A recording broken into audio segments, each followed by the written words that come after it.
Hello दोस्तों, जय माताजी बधाने। केम छो बधा मजामां જ હશો? તો આજે આપણે બનાવવાના છીએ ઘરે કેવી રીતે ઘી બનાવવું તે એકદમ પરફેક્ટ રીત બતાવવાની છું। જો તમે આ રીતે એક વખત બનાવી લીધું તો તમે આ જ રીતે બનાવવાના છો।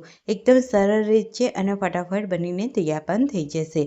તો ચાલો ફટાફટ બનાવવાનું શરૂ કરી લઈએ। તો મેં અહીંયા એક મોટી તપેલી ભરીને અહીંયા મેં મલાઈ લઈ લીધેલી છે। તો મલાઈ મેં 10 થી 15 દિવસની સ્ટોર કરી અને લઈ લીધેલી છે।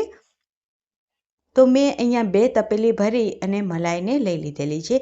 એક મોટી તપેલીમાં આપણે એડ કરી દઈશું અને તેને આપણે થોડી મેલ્ટ કરવાની છે। તો આપણે ગેસ ઉપર આપણે મૂકી દઈશું અને તેને મેલ્ટ કરી લઈશું। તો તમે જુઓ અહીંયા એકદમ સરસ રીતે મેલ્ટ આ રીતે થઈ રહી છે।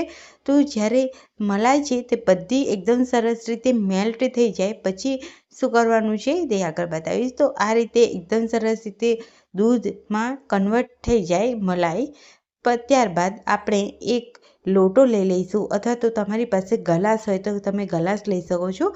મેં અહીંયા લોટો લઈ લીધો છે। તેને આપણે સેન્ટરમાં મૂકી અને તેને આપણે ઓવરનાઇટ ફ્રીજમાં મૂકી દઈશું। તો મેં અહીંયા સવારે તપેલી કાઢી લીધી છે અને તમે જુઓ અહીંયા જે ઘી છે તે અલગ થઈ ગયું છે અને દૂધ છે તે પણ અલગ થઈ ગયું છે। હવે જે એક્સ્ટ્રા જે દૂધ છે તેને આપણે બીજી એક તપેલીમાં કાઢી લઈશું, જેને આપણે કંઈ જરૂર નથી। જે અહીંયા આપણું માખણ અથવા તો ઘી કહી શકો તે અહીંયા આપણું તૈયાર થઈ ગયું છે। જે ઉપરની સાઈડ જે આપણી સ્ટોર વરેલી છે તે હવે શું કરીશું, અહીંયા આપણે જે બધું એક્સ્ટ્રા દૂધ છે તે આપણે એક તપેલીમાં કાઢી અને જે માખણ છે તેને આપણે એ તપેલીમાં રહેવા દઈશું અને તમે જુઓ અહીંયા આ રીતે ઉપરની સાઈડ જામી ગયું છે। તો તેને આપણે આ રીતે કાઢી લઈશું હાથના મદદથી અને તેને આપણે મેલ્ટ કરવાનું છે। હવે શું કરીશું, અહીંયા આપણે આ રીતે એક વખત જો તમે આ રીતે ઘી બનાવી લીધું તો તમે આ રીતે વારંવાર બનાવશો। હવે અહીંયા આપણે ગેસ ઉપર તપેલી મૂકી દઈશું અને તેને હાઈ ફ્લેમ પર તેને થવા દઈશું। તો અહીંયા જે માખણ છે તે ફરીથી દૂધમાં કન્વર્ટ થશે અને જેમ જેમ તે ઉકળશે તેમ તેમ એ ઘીમાં કન્વર્ટ થઈ જશે। તો તમે જુઓ અહીંયા સરસ રીતે એવું મેલ્ટ થઈ ગયું છે અને અહીંયા આપણું ઘી છે તે તૈયાર થઈ ગયું છે। તો મને અહીંયા 30 થી 35 મિનિટ જેવું ઘી બનાવવા માટે ટાઈમિંગ લાગી ગયો હતો।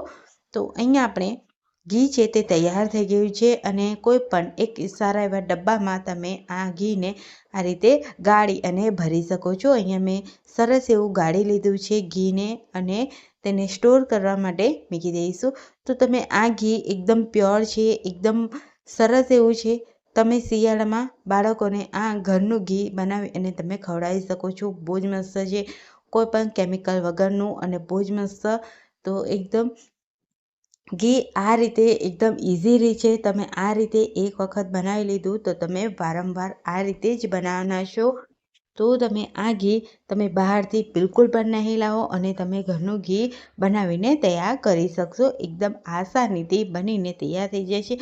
તો ફ્રેન્ડ્સ, આજની આ ઘીની રેસીપી તમને કેવી લાગી ફ્રેન્ડ્સ મને કમેન્ટમાં જરૂરથી જણાવજો। તો આવી રેસીપી સાથે બાય બાય।